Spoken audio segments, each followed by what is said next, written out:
Welcome back to the Comfy Chairs, a podcast from 123 Limited. This is your host, Kate, and today's episode is a comfyHQ installment. This is where we tackle leadership questions that don't always have easy answers.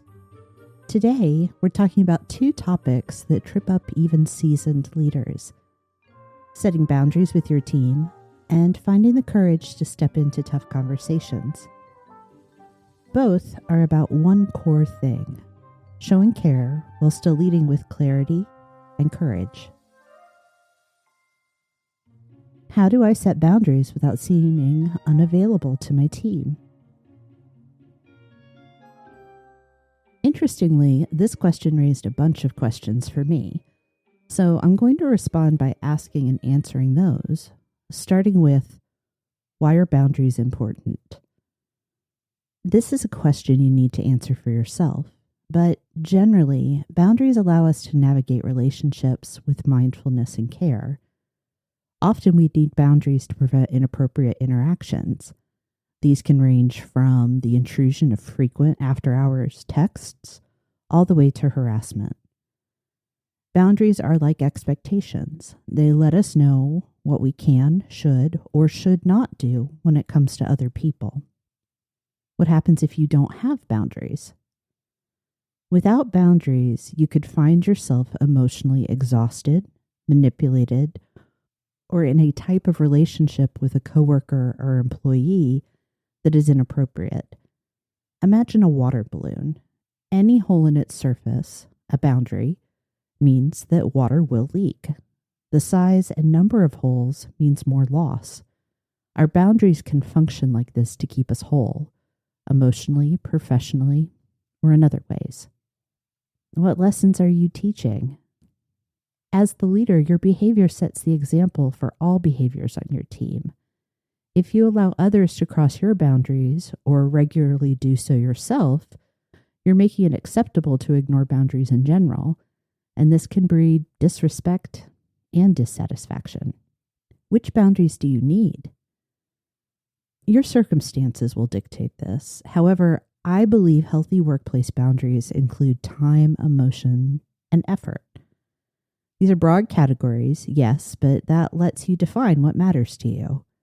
Time can mean how much time is spent on one person's problems, or the hours you are available for work-related issues. Emotional boundaries create safety for your feelings and psyche. It can mean that you choose not to share too much personal information, or that you school yourself to not take employee criticism personally. Effort involves workload and avoiding burnout. This will differ for each person, and company norms will play a part too, but understanding what is too little or too much effort for you is part of boundary setting. You may be willing to work long hours, but not take work home with you, just for example. When are your boundaries soft, and when are they hard? Sometimes boundaries will shift or become permeable. Part of setting boundaries involves getting clear about the events or issues that could mean you soften a boundary. You may have a boundary about phone calls to your home. This is a good and acceptable boundary. But what if an employee suffers a loss? Will you hold a hard boundary then? Whether or not you will is up to you. But without clarity here, you can either experience constant violations of your boundaries, essentially meaning you're operating without them, or you become too rigid and intractable. How will you communicate this as you make changes? If you're setting boundaries now, my guess is you've not been clear about them so far. So like any change, taking the time to communicate with your team is vital. How you do this can depend on your team's culture and your relationships. It could be okay to share what behaviors are changing in one-on-one meetings or in a team setting. Use your best judgment here. Whatever you do, avoid communicating about this out of frustration or in a way that could place blame. What are the consequences for crossing these boundaries once you've set them? Bringing up consequences here may surprise you, but this is important. For one, when leaders set boundaries, it is about their choices and behaviors. Let's take the late night phone call, for example. An employee calls you at home. You have the choice to answer the phone or not. You are the one crossing or allowing the other person to cross your boundary. You are the leader. You have the power in this relationship. If you've struggled with boundaries in the past, you need the support of reasonable consequences to help you manage the behavior change you're trying to achieve. I'm not talking about punishing yourself. I am talking about recognizing that you've decided boundaries are important to you, and when you don't maintain them, you experience a loss of time, energy, or some other thing that you want to protect. To be clear, I'm also not talking about disciplining employees out of hand for crossing a boundary. Of course, there will be circumstances that could lead to corrective action, but that should be rare. What's more likely to happen is you ignoring your own boundaries. And expressing frustration or anger at an employee for that, it's not okay. See, these are boundaries for you. They ultimately dictate your behavior rather than your employees. Be clear with them, but understand you're managing yourself. If you stay focused on this, then you can create healthy, reasonable boundaries while remaining available to your team.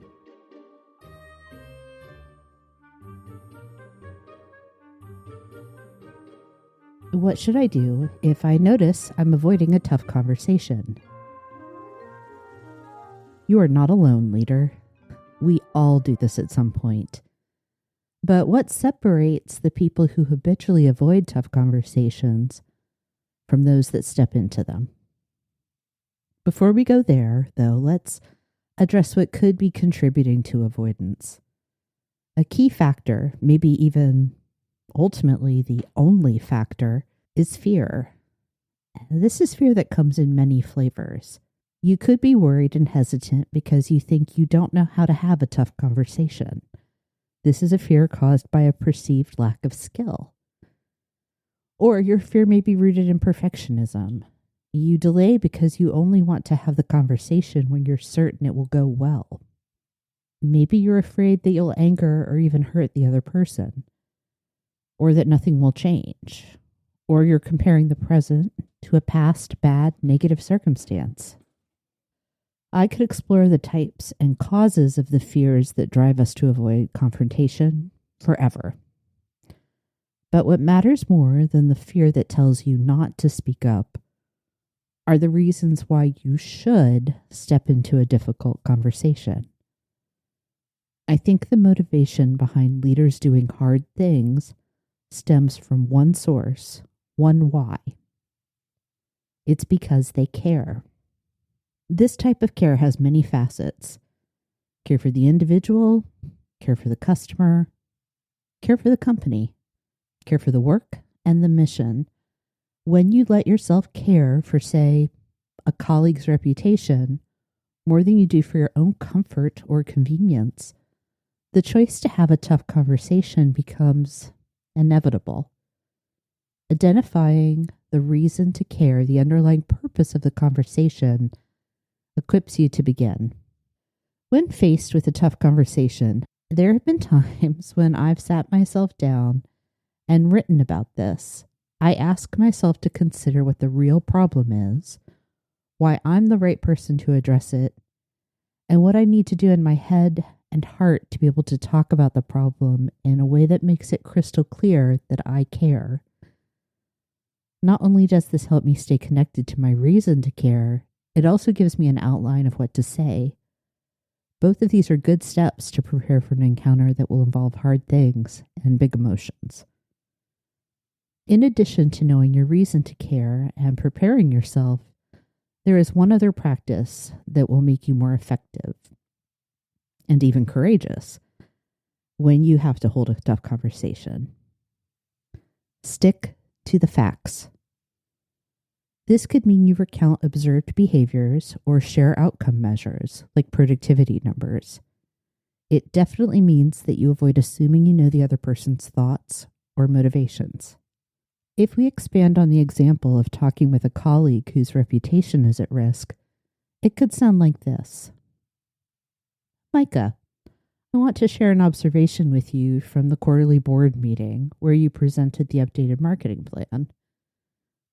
I know the chair had a lot of questions, and other board members pointed out some missing information and errors. I don't know if you saw how the chair responded when you told her that you were presenting a draft and not the final version. This is a statement of what the speaker observed, grounded in facts and referencing real events. Additionally, we're not assuming that Micah saw what we saw, so the final sentence is tentative and while not a direct question, it invites dialogue. So what comes next?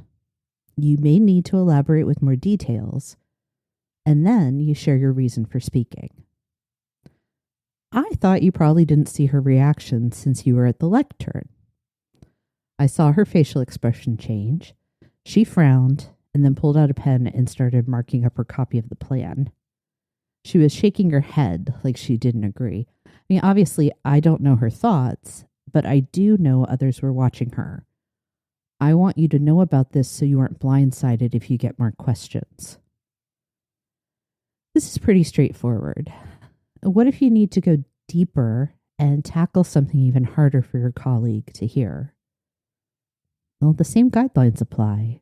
Care and facts. Facts and care. Wrapped up in an invitation to share in the conversation. Will it always go well? No. But the chance of experiencing discord isn't a reason to avoid the opportunity to be brave and to care about someone else. So when you catch yourself dodging a tough conversation, pause and remind yourself of two things. You care and you have facts. Lead with those. Caring helps you choose courage over comfort, and facts give you the ground to stand on. It can be hard, but great leaders know it matters to lean into challenges, big and small. Thanks for joining me today. Remember, leadership isn't about being perfect. It's about practicing. Setting healthy boundaries and choosing courage in tough conversations are practices that keep you, your team, and your work moving forward with care. If today's conversation sparks something for you, please share it with a colleague or send me your own leadership question. Next week, I'll be back with a conversation about conscious leadership. Thanks for listening.